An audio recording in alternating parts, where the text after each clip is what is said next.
ce récit est né avec la volonté tout d'abord de mettre en scène un narrateur mort qui présentait pour moi l'intérêt de non seulement parler de la personne disparue, mais aussi de parler en creux de celui qui la faisait parler. C'est-à-dire qu'un narrateur mort, forcément, c'est un artifice qui permet aussi de décrire la personne qui fait parler la personne morte, quoi, finalement. Donc j'avais vraiment envie de ce choix narratif. C'est venu comme ça. En fait, le texte impose une relecture, c'est-à-dire que dans la première partie du roman, on a vraiment l'impression qu'il s'agit d'un récit d'un ouvrier qui raconte ce qu'il a vécu à l'usine, etc., etc. Et à partir du moment où on se rend compte que cet ouvrier est mort, parce qu'on va s'en rendre compte quand même au bout d'une cinquantaine de pages, ça nous impose une relecture et on voit que cette vision de l'usine est une vision fantasmée. Et c'est finalement le fils qui raconte ce qu'il imagine de l'usine, en prenant le jeu JE du père, en parlant au nom du père. Voilà. Une fois mort, le père est devenu une autre personne. Il a été reconstruit. Il est devenu une icône familiale. Il fait partie de la mythologie familiale, une icône intouchable. Il devient un être tout puissant, peut-être encore plus puissant que quand il était vivant.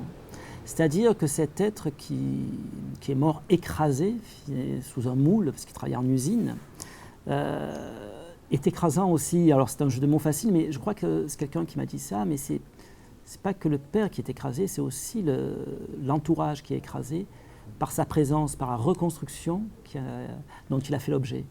Et c'est vrai, oui, il y a ce père omniprésent, cette figure intouchable, que ce soit pour son épouse, que ce soit pour ses camarades, puisque le personnage était syndiqué, que ce soit pour ses enfants, et particulièrement pour le plus jeune de ses fils qu'il a très peu connu, puisqu'il n'avait que 7 ans au moment de sa mort. Et donc c'est ce jeune fils qui va essayer d'apporter un semblant d'objectivité à cette image du père tout-puissant. Voilà. Cette rage qu'on sent chez le jeune fils, c'est pas une rage qui est due à l'usine, c'est une rage qui est due à l'affrontement père-fils, quoi. C'est un peu stérile, hein, finalement, puisque cette rage, le narrateur a à peu près 40 ans. Il évoque son passé quand il avait 7 ans, quand il a perdu son père à 7 ans. Mais c'est un affrontement, c'est une rage qui est due à l'affrontement, c'est-à-dire je ne suis pas comme toi, j'essaie de me démarquer de ce que tu as été, j'essaie de revendiquer ce que je suis, même si c'est difficile. Parce que ta figure est une figure écrasante, parce que tout le monde qui me regarde essaie de voir ce qu'il y a de toi en moi, etc. Donc il y a cette volonté de se démarquer, mais c'est pas du tout, non, c'est pas du tout une révolte politique, je pense. Hein. C'est surtout une crise d'adolescence tardive, je dirais. Vous voyez, c'est-à-dire enfin, le personnage du narrateur, enfin, il peut s'en prendre au père. Quoi. Il y a cette idée-là, quoi. En fait, je donne seulement un prénom au second fils. Le premier, voilà, celui qui lui ressemble. Alors, pourquoi je lui ai donné un prénom ? Parce que, en plus, je l'appelle Lucien. Ça me permettait de faire en sorte qu'il ait les mêmes initiales que lui. Il en parle à un moment. C'est le seul des 3 fils qui lui ressemble physiquement et aussi dans son caractère, etc. Donc lui, voilà. Le premier n'a pas de prénom parce qu'il est suffisamment caractérisé. C'est le premier qui était présent sur les lieux quand son père est mort. C'est celui qui reprend un petit peu le flambeau de l'engagement politique, etc. Et le troisième n'a pas de nom parce qu'il n'a rien, le troisième, en fait. Et en fait, c'est ça, c'est que la comparaison avec le père, elle va jusque-là, c'est-à-dire que le père, lui, il a un nom, il a un prénom, il a une date de naissance, une date de mort. Et le dernier des fils, il n'a rien, il n'a même pas de nom. Et donc ça me permettait de creuser un peu plus la différence entre la figure tutélaire du père et le fils, sans nom, quoi, finalement, qui reste à inventer, quoi. Ouais. Moi, j'ai voulu raconter une histoire, effectivement, à partir d'un vécu que j'ai connu, mais partiellement, et que forcément, après, avec l'écriture, j'ai transformé. Pas pour me protéger de quoi que ce soit, mais parce que je n'avais pas envie de raconter ma vie, et je n'ai pas l'impression que je raconte ma vie dans cette histoire. Si vous voulez, dans ce rapport père-fils, je me sens peut-être plus proche du père qui est un ouvrier que du fils qui pourrait plus me ressembler, si on essaie de mettre des images. Voilà. quand j'ai écrit ce texte, j'ai pas eu l'impression, enfin, je n'ai pas voulu le faire pour rendre hommage à qui que ce soit ou à cette époque perdue.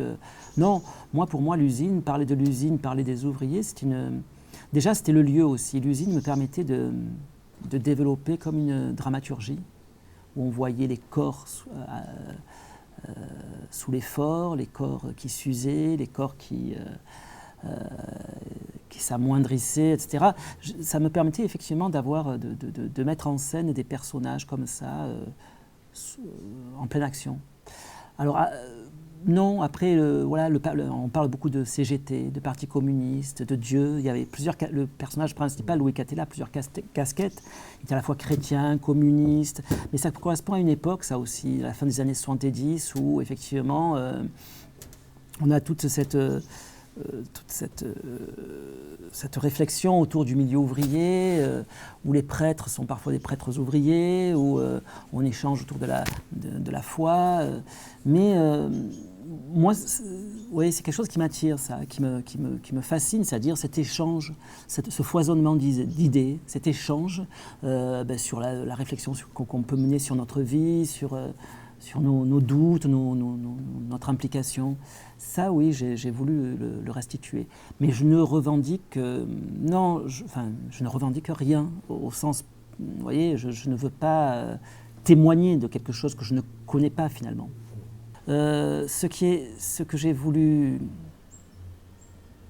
souligner, c'est qu'effectivement, souvent, ces lieux existent, et c'est bien qu'ils existent, mais c'est vrai qu'ils sont vidés de ce qu'ils ont été, qu'il n'y a aucune trace, et qui surtout il y a un déplacement de population, quoi. Ceux qui rentrent dans les usines ne sont plus du tout les ouvriers, quoi. Alors c'est bien, les choses changent, c'est bien que ces lieux existent, mais ce qui me gêne peut-être, c'est c'est l'absence de traces de ce qu'ils ont été. Ce côté, rentrer aussi légèrement dans ce type de lieu,